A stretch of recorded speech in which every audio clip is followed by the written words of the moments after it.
You might not know what Juneteenth is or what it's about, why we celebrate it. But I want to tell you what Juneteenth means to me. I think of myself as the descendant of stories.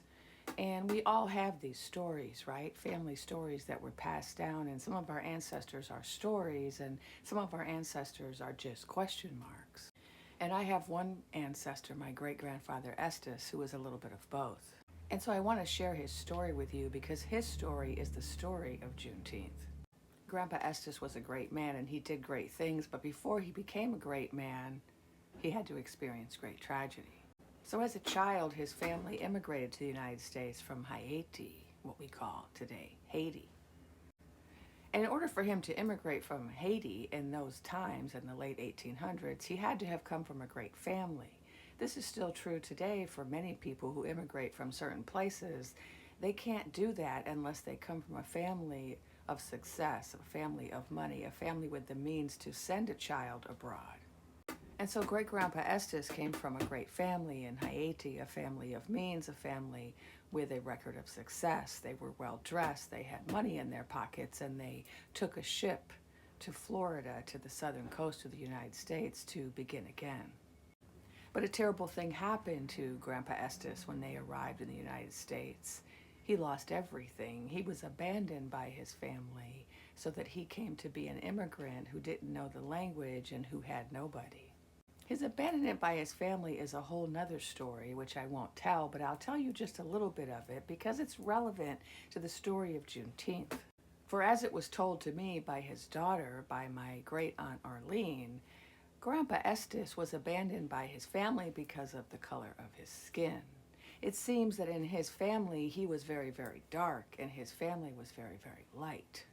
And in the United States at that time, this was shortly after the end of slavery, the color of your skin made a big, big difference in the quality of your life. In fact, it still does. And so for reasons we'll probably never know, his family gave him over to another family to be raised, and he never saw them again. So great-grandpa Estes started out with some challenges. He started out with tragedy. And we all have different ways of dealing with tragedy, of trauma, and some of us are completely destroyed by it. But others of us use it as inspiration to develop into something great, and this is what Grandpa Estes did. I can't help but thinking that it was because of that early experience that he went on to be so interested in celebrating his blackness. For when great-grandpa Estes was still young, he decided to found the first Emancipation Day in Albion, Michigan. And the holiday that we call Juneteenth was originally called Emancipation Day in many parts of the country. And it was a special day celebrating our emancipation, celebrating our freedom from slavery. Now, great-grandpa Estes was never a slave. He came from Haiti, which originally was enslaved, but they were the first free black nation. The slaves in Haiti emancipated themselves. They revolted, they took over, and they created a free island. But great-grandpa Estes identified with the United States, with his new country.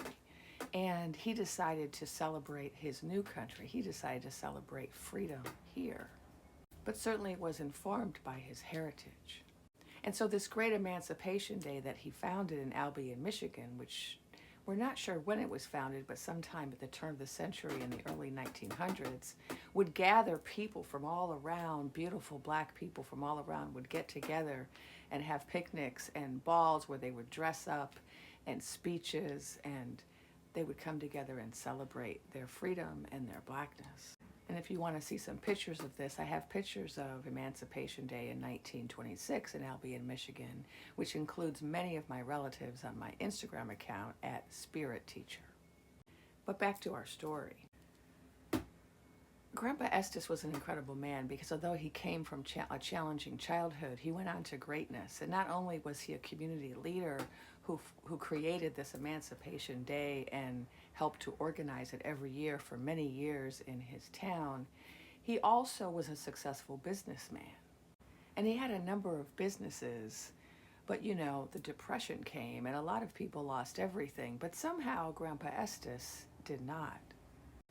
And there were people in my family who liked to tell this story and laugh a little bit and say, oh yeah, everybody else was poor during the Depression, but not Grandpa Estes. Because Grandpa Estes had his own bootliquor business in his basement. He had built a still and he was producing his own liquor and selling and distributing it at this time. Because it just so happens that when people are poor, they might stop buying clothes, they might stop buying houses, they might even stop buying food, but one thing they don't stop buying is alcohol. And Grandpa Estes knew this. So while all around him struggled and suffered and went without, Grandpa Estes had largesse, which he shared with his community. And people looked up to him.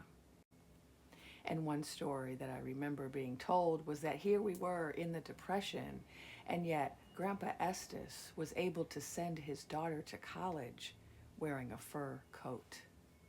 If you know anything about history, you will know that sending a daughter, not just any child, but a daughter to college in the 1920s wearing a fur coat was no small feat for anyone, much less a black man in the United States.